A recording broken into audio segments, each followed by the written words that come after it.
그가 또 조각목으로 번제단을 만들었으니 길이는 5규빗이요 너비도 5규빗이라 네모가 반듯하고 높이는 3규빗이며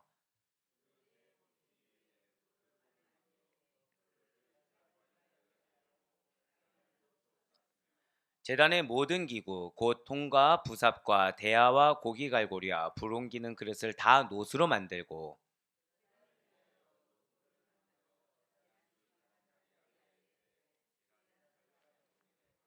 그 녹그릇 네 모퉁이에 채를 꿰 고리 넷을 부어 만들었으며 제단 양쪽 고리에 그 채를 깨어 매게 하였으며 제단은 널판으로 속이 비게 만들었더라. 그가 놋으로 물두멍을 만들고 그 받침도 놋으로 하였으니 곧 회막문에서 수종드는 여인들의 거울로 만들었더라. 아멘. 할렐루야.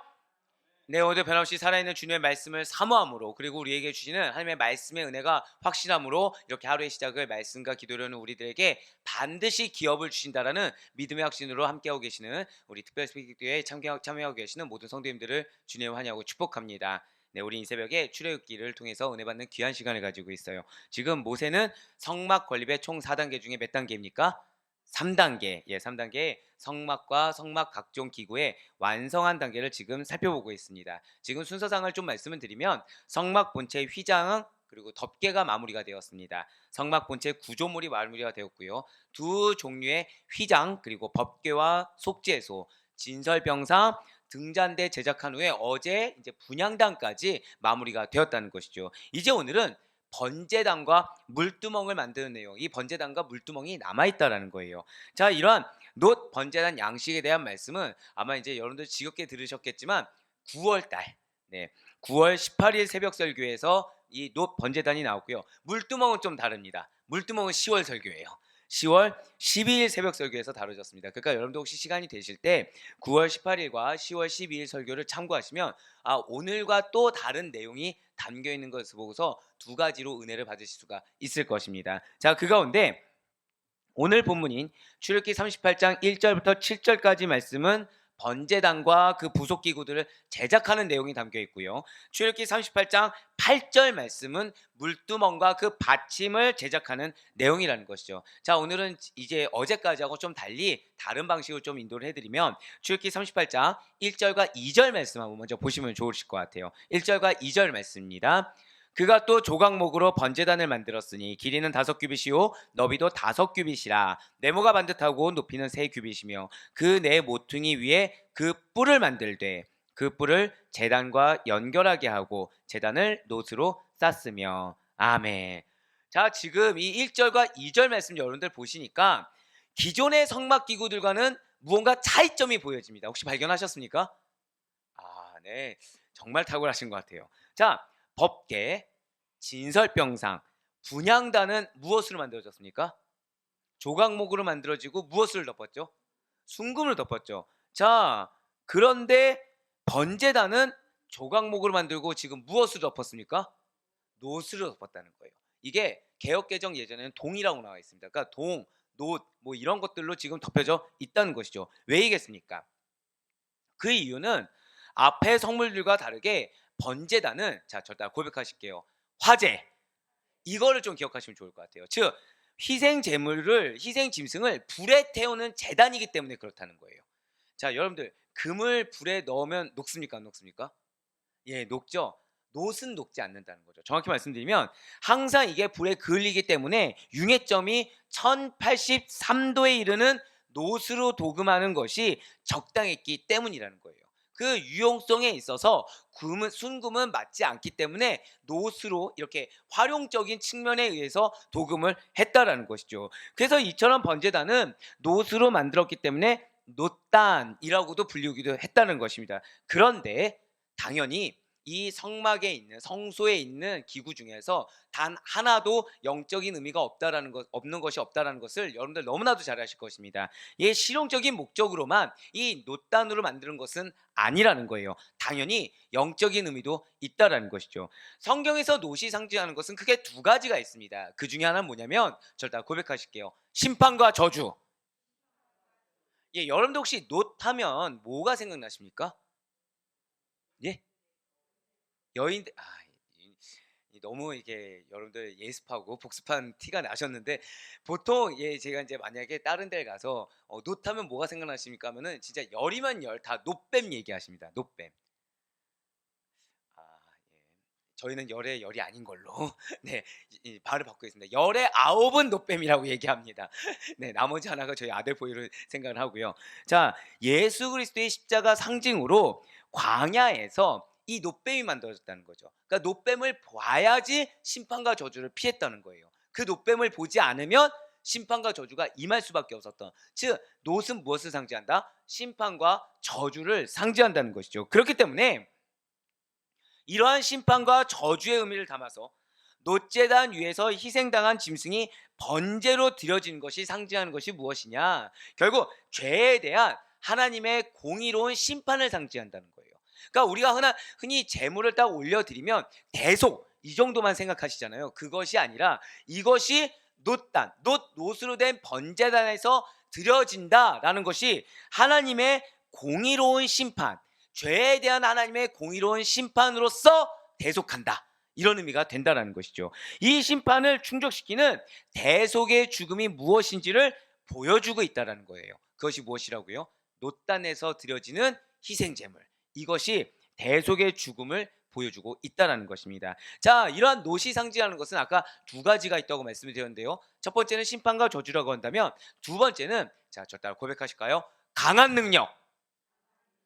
강한 능력과 정확히는 승리까지 강한 능력과 승리를 상징한다는 것이죠. 그렇습니다. 그래서 놋으로 된 뱀을 보면 심판과 저주를 피해서 죽음으로부터 승리하였다.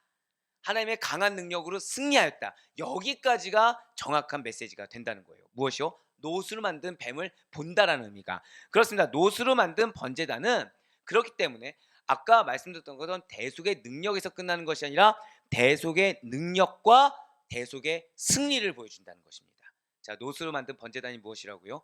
대속의 능력과 대속의 승리. 그렇기 때문에 사랑하는 여러분들 회개하시길 바랍니다. 자, 이거 아멘으로 여러분들 하답하시잖아요. 이게 사실은 우리로 하여금 죄책감에 눌려라. 이게 아닌 것입니다. 회개하십시오. 이것은 무엇이냐? 승리하십시오. 죄와 승리하십시오. 여러분들 그리스도의 능력을 덧입으십시오. 그래서 이 땅 가운데 승리하십시오 라는 그런 메시지가 된다는 거예요. 이것이 만약에 우리가 이 놋에 대한 의미를 모른다고 한다면 사실은 우리가 성경에 대해서 알면 알수록 우리가 그냥 아무렇지 않게 예를 들어서 샬롬이라든지 방금 전처럼 회개하십시오 여기에 담긴 내포적인 의미를 안다면 우리 마음이 어려워질 이유가 없다라는 거예요.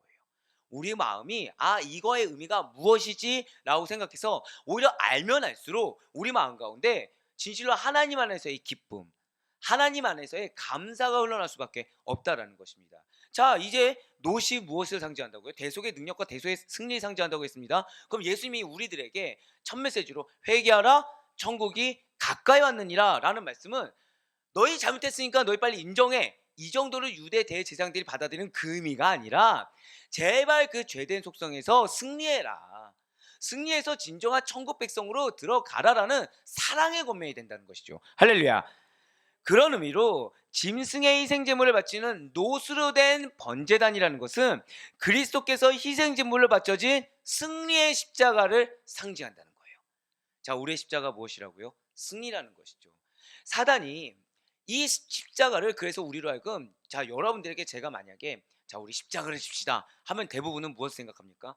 무거움, 지기 싫은 거, 고난 이런 걸 생각합니다. 하지만 십자가에는 무엇이 있다고 말씀드렸어요? 승리가 있다는 것이죠.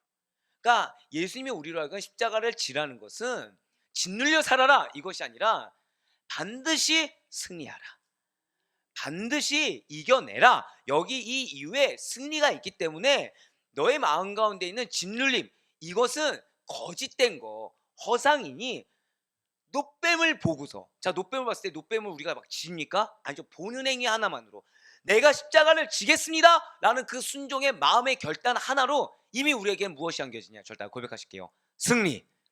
승리가 안겨진다는 거예요. 그래서 사단이 이거를 하지 못하게 하기 위해서 마음에 계속 어려움을 줍니다. 마음에 있지도 않는 무게감이라는 걸 준다는 거예요. 하지만 사랑하는 여러분들 허상에 속지 않을 수 있는 우리가 되길 간절히 소망합니다. 예, 노뱀, 노재단이 결국 우리에게 안겨주고자 하는 것은 승리, 대속의 승리한 사실이 있지 않을 수 있는 여러분과 제가 되길 간절히 소망합니다. 자, 오늘 본문 출애굽기 38장 2절 말씀에서 번제단 네 모퉁이 위에 있는 뿔에도 영적인 의미가 담겨 있다라는 거예요. 사실 이것은 이전에도 말씀을 드렸지만 이거는 재차 한 번 더 말씀을 드리면 번제단의 네 모서리에 있는 네 개의 뿔은 여러 가지 용도로 쓰여 있다고 말씀을 드렸었습니다. 희생 제물로 드려진 제물을 번제단에 붙들어 매는 용도로 쓰이기도 했고요. 희생 제물의 피를 바름으로써 이것을 흠양한다, 하나님께서 하나님께 올려드린다라는 의미도 담겨 있기도 했어요. 그런가 하면 이 번제단의 뿔을 범죄자가 잡으면 어떻게 됩니까? 죽음을 면할 수도 있기도 하는 그러한 주님께서의 어떤 그 용서하심, 자비하심, 긍휼하심의 의미가 담겨 있다는 것이죠. 번제단의 뿔에 희생 제물을 붙들어 매고 또 그 제물의 피를 바르며 그 뿔을 잡으면 죄를 범했어도, 자, 절대로 고백하실까요? 죽음을 면할 수 있다. 이 단어가, 이 문장이 제일 중요합니다. 뿔을 붙잡거나 뿔에 매어 있으면 무엇을 면할 수 있다고요? 죽음을 면할 수 있다는 거죠. 즉, 죄인들이 십자가 제단에서 피를 흘려 죽으신 예수 그리스도만을 붙들면 하나님의 심판과 죽음을 면할 수 있다. 그 영적 진리가 담겨 있다는 거예요. 자, 높 번제단이 지금 계속해서 나오는 것이 무엇입니까? 죽음에서의 승리, 심판과 저주로부터의 승리, 하나님의 심판, 하나님의 죽음으로부터의 승리, 이것을 계속해서 지금 예표해서 보여주는 것이 번제단, 이 놋단이라는 것입니다. 진실로 예수 그리스도께서는 당신만을 붙들고 당신만을 의지하는 모든 자들의 구원의 뿔이 되어 주신다. 자, 제가 방금 어떤 표현 썼어요? 저 따라 고백하실까요? 구원의 뿔. 이걸 기억하시길 바래요. 구원의 뿔이 되어 주신다는 거예요. 그분을 붙잡고 있으면 죽음을 면할 수 있고, 그분을 의지하고 있으면 심판에서 면할 수 있다는 거, 심판에서 회복될 수 있다는 거, 이 사실을 반드시 잊지 마시길 바라겠습니다. 그래서 세례 요한의 아버지 사가랴는 우리를 위하여 구원의 뿔을 그 종 다윗의 집에서 일으키셨으니 라고 누가복음 1장 69절 말씀을 통해서 노래할 수가 있었다는 거예요.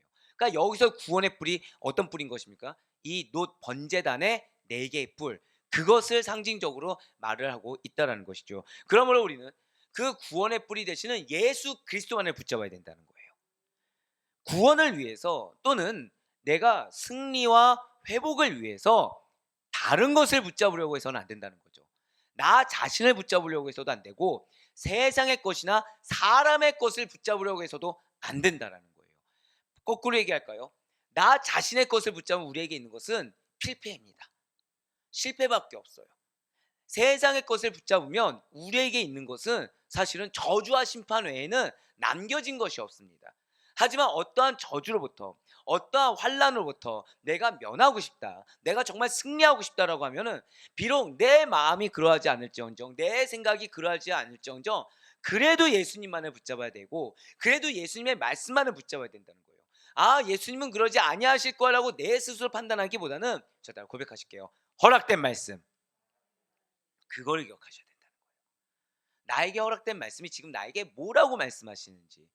결국 말씀이 예수 그리스도이십니다. 믿으십니까? 그 예수 그리스도만을 붙잡는다는 것은 결국 그 말씀만을 붙들고 나를 버릴 수 있어야 된다는 거죠. 나를 버리는 게 굉장히 뭔가 부담감이 있고 어려운 것 같지만, 방금 뭐가 생각나세요? 아까 십자가를 진다는 것이 나에게 사실 그런 것처럼 느껴지지만, 그 십자가를 바라보고 그 십자가를 붙잡아 나갔을 때는 사실 우리에게 남겨진 것은 승리뿐이 없다는 사실을 잊지 않을 수 있는 여러분과 제가 되길 간절히 소망합니다. 분명 세상의 것은요, 자신의 것은 겉으로 보기에는 화려할 수 있어요. 우리의 매력을 끌 수도 있습니다. 굉장히 납득할 수 있을 만한 합리성을 띈 것처럼 보여질 수도 있을 거예요. 하지만 궁극적으로 하나를 가져다 주지 못합니다. 구원은 가져다 주지 못한다는 거예요. 참된 승리는 안겨줄 수가 없다라는 것이죠. 왜 여러분들이 내 직성대로 해서, 내 감정대로 해서 승리를 경험해 보신 적이 있으실 것입니다. 근데 그 승리감이라는 게 어디까지 가든가요? 그 순간뿐이라는 거예요. 하지만 왜 그런 경우 있으시잖아요. 자기를 부인해 봤어요. 그래서 내 마음은 그렇지 않는데 순종이란 걸 해봤습니다.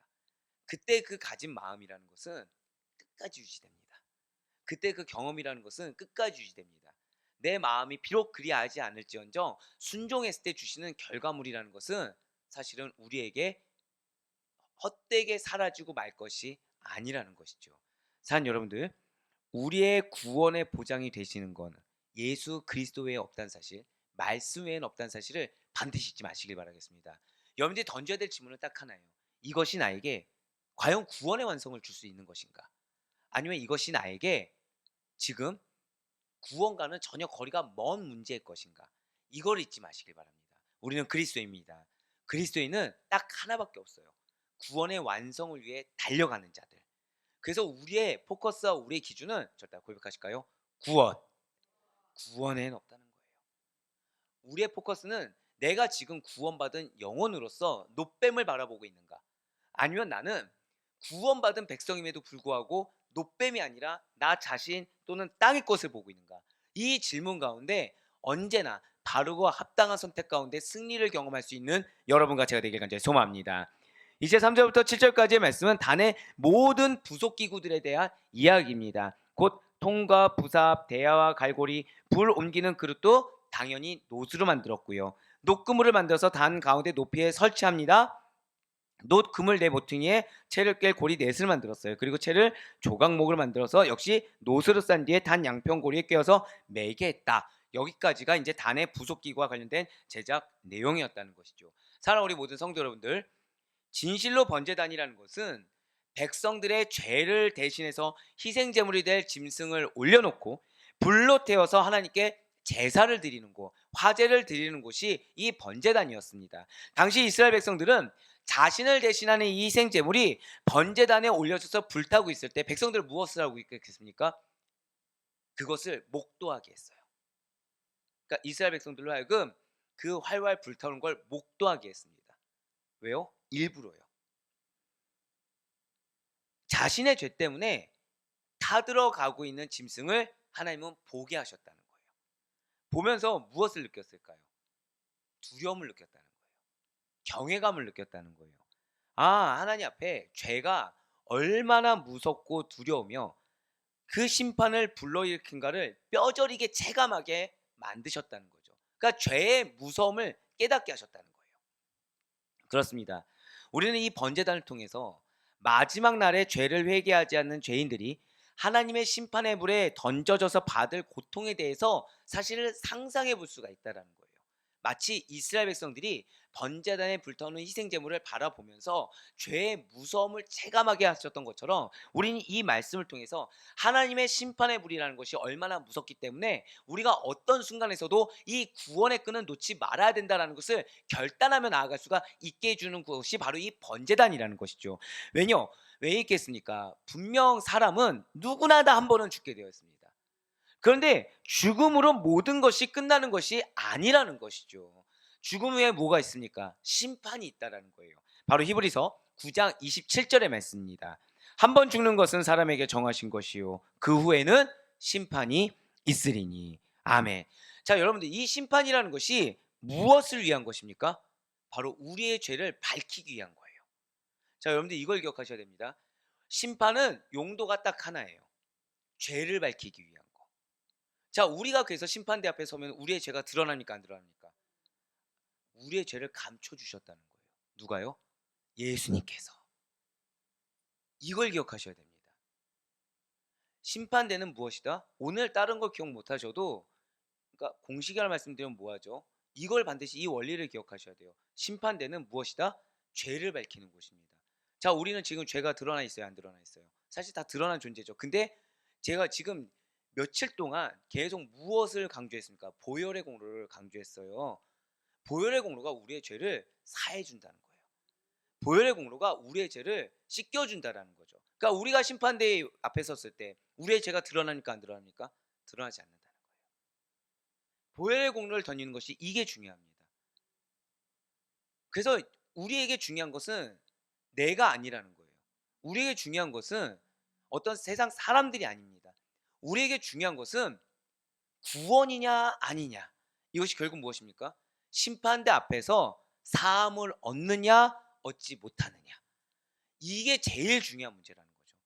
그러니까 교회에서는 필연적으로 밝혀야 될 것이 무엇입니까? 예수님이에요. 그래서 교회에서 필히 밝혀야 될 것은 영생입니다. 구원이라는 거예요. 우리가 일평생토록 신앙생활하면서 궁극적으로 이 심판대 앞에서 죄가 그냥 만연히 드러나게 된다면, 근데 그것을 감춰줄 리가, 나는 너를 모른다고 한다면 이것만큼 슬픈 일이 없다는 거예요. 사는 여러분들, 계속 누차 강조합니다. 심판이 무엇을 위한 거라고요? 죄를 밝히 드러내기 위한 것입니다. 사도 바울이 디모데전서 5장 24절과 25절 말씀을 통해서 이렇게 증거하고 있어요. 어떤 사람들의 죄는 밝히 드러나 먼저 심판에 나아가고 어떤 사람들의 죄는 그 뒤를 따르나니 이와 같이 모두 드러나고요. 선행도 밝히 드러나고 그렇지 아니한 것도 숨길 수 없느니라. 이 선행이 착한 행실이 아닙니다. 아시다시피 무엇이죠? 절대 고백하실게요. 믿음의 행위. 여러분들, 자기 부인 쉽습니까? 어렵습니까? 어렵죠? 그게 믿음의 행위예요.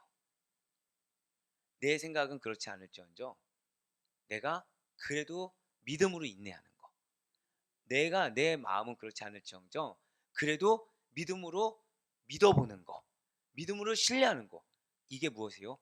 선행. 자, 한 번 더 보여주세요. 디모데전서 말씀 보여주시면, 자, 지금 디모데전서 5장 25절에 이와 같이 무엇도 드러난다고요? 선행. 그게 드러나는 거예요.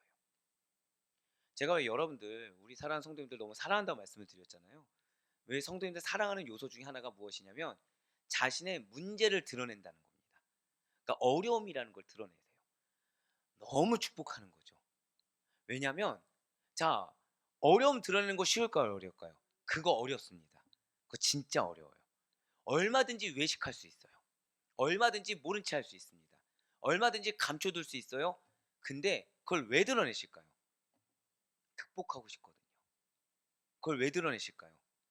자기도 무언가 정말 하나님 안에서의 신앙이 바르게 그리고 풍성하게 하길 원하는데 잘 안 되거든요. 근데 이거를 누구 앞에 솔직하게 드러내는 거예요? 하나님 앞에. 그래서 그 드러냄 역시도 하나님이 칭찬하시는 것입니다. 사랑하는 성도님들, 정말로 축복합니다. 축복은, 자, 여러분들 지금 나 축복받을 만하다 있으세요? 하나님의 계산 다르다는 거예요. 그것이 선행이라고 인정받으시는 겁니다. 솔직하게 드러내고 어려움을 드러내고, 근데 드러내서 끝나는 것이 아니겠죠. 드러내서 발버둥 치는 거, 발버둥 치는 사이에 한 걸음씩 가까이 나아가는 거, 그걸 주님은 선행으로 인정하시사 뭐라고 말씀하세요? 그것이 밝히 드러난다.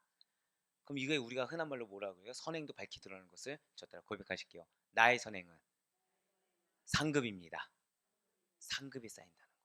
그러니까 우리가 생각했을 때 상급이 막 물질 많이 드리고 봉사 많이 하고 이런 것 같지만, 영혼의 문제 앞에 솔직한 거, 영혼의 문제 앞에 어떻게든 예수님을 붙잡는 거, 영혼의 문제 앞에 자기 부인하는 거, 이것이 선행의 가장 베이직이라는 사실을 잊지 마시길 바라겠습니다.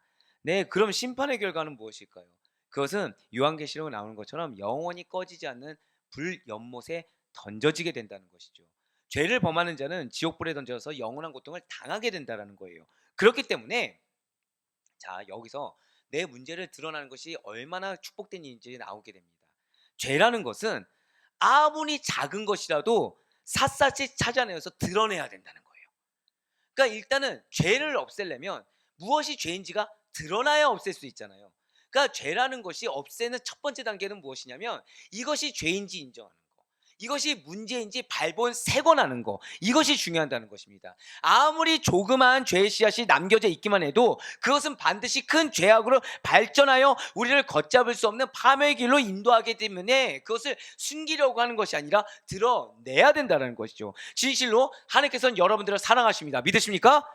그렇기 때문에 우리에게 있어서 어떠한 쓴뿌리도 남기는 것을 원치 않으신다는 거예요. 그래서 문제가 드러나길 원하시고요, 죄를 드러내게 하신다라는 것이죠. 마음에 어려움이 있으면 드러내게 하신다라는 거예요. 그래서 그 영역이 여러분들에게 노뱀을 바라보는 말며 승리를 안겨주는 그 승리의 길에, 여러분들의 구원의 완성의 길에 걸림돌이 되는 것을 원치 않으신다라는 거죠. 여기서 사단이 튼탄다는 것입니다. 드러나게까지는 해요. 자, 물론 누군가는 드러내게 하지도 못하게 하는 경우도 있습니다. 근데 드러내게 해서 교묘하게 드러내는 것은 누구 중심이니까 드러난 거예요? 사실은 하나님 중심이니까 드러난 거거든요. 드러내게 해서 여기서 교묘하게 내 중심으로 돌리는 거예요. 내 중심이 돌아가면 핑곗거리를 찾습니다. 누구 때문에, 무엇 때문에, 어떤 원인과 이유를 세상적인 거나 인간적, 인본주의적인 것을 드러내게 해요. 그러니까 여러분들이 분별할 때 딱 한 가지면 돼요. 아까 말씀드렸듯이 이것이 구원에 과연 무슨 작용을 할 것인가. 난 이것도 잘 모르겠다. 그러면은 과연 하나님은 지금 나의 이 마음과 이 생각과 이 기준에 뭐라고 말씀하실 것인가. 이 질문을 던질 수가 있어야 되는 것입니다. 사랑하는 여러분들, 하나님께서는 이런 영역들, 이런 문제들을 왜 주실까요? 하나님의 사랑의 마음을 먼저 느끼셔야 되는 거예요. 그러니까 그것을 우리의 가장 필수적인 요소 중에 하나가, 자, 우리 중에 구원받을 만한 자격이 있으신 분들 계십니까? 없어요. 그러니까 우리가 이 자리에 있는 것 자체가 이미 하나님의 사랑의 증거입니다. 자, 그러면은 이렇게 생각해 보세요. 사랑하는 배우자가 날 사랑해서 이렇게 온갖 선물이 가득한 어떤 레스토랑이나 식당을 빌려가지고 선물 더미를 다 가득 둔 거예요. 그 자리에 초청했다고 한번 생각해 보시기 바랍니다. 근데 거기 딱 갔는데 의자가 마음에 안 드는 거예요. 그 자리에 딱 갔는데 책상이 마음에 안 드는 겁니다. 책상이, 의자와 책상이 마음에 안 드는. 그럼 여러분들 어떻게 하시겠습니까? 주변에 선물은 가득해요. 내 아내가, 내 남편이 날 사랑해서 이런 특별한 스페셜한 그런 공간을 마련했구나, 이걸 알겠어요. 프라이빗한 공간을 마련했구나, 이걸 알겠어요. 근데 계속 내 눈에 뭐가 보여요? 의자가 보여요. 다 좋은데 왜 저 의자를 지금 저런 양식으로 저런 낡은 의자를 줬을까? 막 이런 아쉬움이 있는 겁니다. 그럼 여러분들 어떻게 하시겠습니까? 의자를 치워야 됩니까? 자, 의자를 치워야 된다. 괜찮습니다. 또 어떻게 하시겠습니까? 자, 나는 의자를 치워버려야겠다. 예, 괜찮습니다. 예, 뭐 있을 수 있겠죠. 또는 나는 그래도 선물이 있으니까 감사함으로 그 자리에 앉아 있겠다. 뭐 여러 가지가 있을 수 있잖아요. 중요한 건 뭔지 아십니까? 그 방을 벗어나면 안 된다는 거예요. 이게 제일 중요합니다. 기껏 초대받았는데 난 이게 싫어하고 뛰쳐나가 버리면 안 된다는 거죠. 솔직하게 여보 난 이게 마음에 안 들어 얘기하는 것까지는 괜찮습니다. 마음에 안 들어서 나가버리지만 않으면 된다는 거예요. 마음에 안 든 거를 얘기하고 그걸 감수하고 앉아 있든지, 마음에 안 든 걸 얘기하고 그 남편이, 아내가 뭐라고 해서 그 소리 듣고서도 그 안에 있든지 아니면 치우든지 무엇을 하든지 간에 최소한 무엇을 하셔야 된다고요? 그 안에는 머물러 있어야 된다는 거예요. 그 안을 벗어버리려는 시도를 해서는 안 된다는 거죠. 사랑하는 여러분들, 그 안에 있으려면 무엇을 느껴야 되는 거죠? 그곳을 초청한 이의 마음을 느껴야 됩니다. 그 마음을 모르면 나가는 거에 대한 문제를 인식하지 못한다는 거예요. 자, 선물 준비하는 거 쉬울까요, 어려울까요? 어렵잖아요. 그러니까 마음을 느끼면, 그래, 저 선물 준비하는 힘든데 이 의자가 뭐가 중요하겠냐. 또는 마음을 느끼면 요거까지만 좀 잘했으면 참 좋을 텐데 라는 마음으로 그 사람과 함께 있으려고 하지, 그 공간을 벗어나려고 생각은 안 한다라는 것입니다. 그래서 하나님의 사랑을 마음을 느껴야 되는 것이 그래서 중요합니다. 우리를 어떤 마음으로 구원해 주셨는지, 그래서 우리를 어떠한 마음으로 지금 환경 가운데 처하게 하셨는지 그 마음을 느끼는 게 중요하다는 거예요.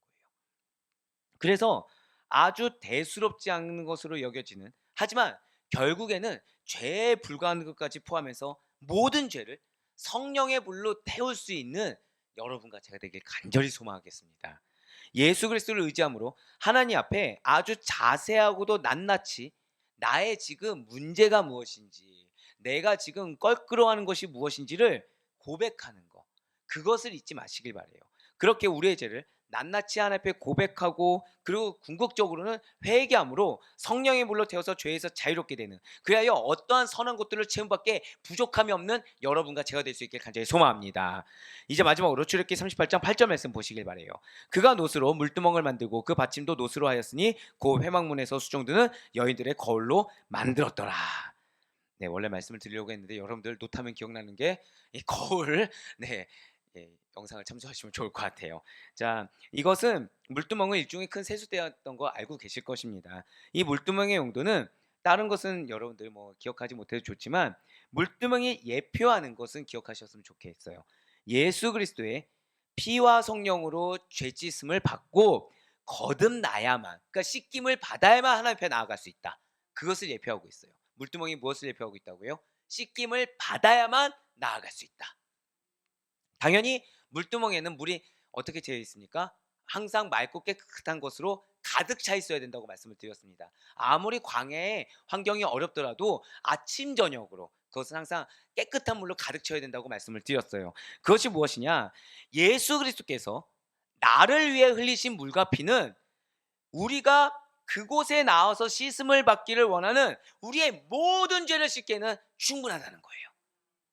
모든 죄를 씻기에는 부족함이 없을 정도로 정결하고 능력이 있다는 것이죠. 그렇습니다. 예수 그리스도 앞에 나오는 모든 자들은 그분 안에 있는 충만한, 절 따라 고백하실게요. 마지막 고백입니다. 용서의 은혜. 용서의 은혜를 받기에 부족함이 없는, 용서의 은혜 아래에서 외면당할 자가 하나도 없다는 사실을 예표해주고 있는 것입니다. 그렇습니다. 예수 그리스도 안에서는 충만한 용서의 은혜, 용서의 샘물이 차고 넘쳐 흐르는 것입니다. 그것에서 죄를 씻기를 원하는 자는, 정확히는 죄가 뭐가 문제인지 인정하는 자들은 누구나 다 씻을 수가 있다는 거예요. 그러니까 인정하는 자들은 씻김 받을 수가 있습니다. 그냥 인정해서, 아 주님, 제가 정말 이게 안 되는데 어떻게 할까요? 이게 문제인 거 제가 알겠습니다. 제발 용서 좀 해주세요. 한순간 씻김 받아요. 근데 여기까지 나가기가 힘든 거죠. 씻김을 받으라고 준비한 것이 바로 이불두멍, 용서의 샘물인 것입니다. 그리고 그리스도인들은 이러한 특권을 부여받은 자들인 것입니다. 여전히 부족하고 완악한 나로 채우는 것이 아닙니다. 그러한 나를 부인하고 깨끗하고 정결한 물, 예수 그리스도의 선한 것으로 그 은혜로 가득 채우는 것이 그리스도인의 특권이라는 사실을 잊지 않을 수 있는 여러분과 제가 되길 간절히 소망합니다. 그래야 바로 권하옵기는 오늘 말씀 가운데 주셨던 것처럼 문제를 인식하게 하신 것이 은혜세요. 그래서 하나님은 우리에게 노뱀을 허락하여 주셨습니다. 노뱀이 무엇을 상징한다고 말씀드렸습니까? 심판과 저주도 상징하지만 이걸 반드시 기억하세요. 승리를 정말 잊지 마시길 바라요. 그래서 나에게 주고자 하시는 하나님의 마음은 승리란 사실을 잊지 마시길 바랍니다. 그래서 언제나 용서의 은혜 가운데 거하여서 하나님이 나에게 주고자 하시는 이 깨끗함, 정결함, 승리의 그 특권을 누리며 나아가 여러분들을 바라보는 누군가가 다시 여러분들을 바라보고서 그리스도를 바라볼 수 있는, 그래서 여러분들을 마치 사도 바울을 롤모델 삼은 데살로니가 교회인들처럼 여러분들을 신앙의 모델로 삼아서 하나님이 그런 여러분들에게 더하시는 능력을 경험할 수 있는 우리 모두가 될 수 있기를 주님의 이름으로 간절히 축원합니다.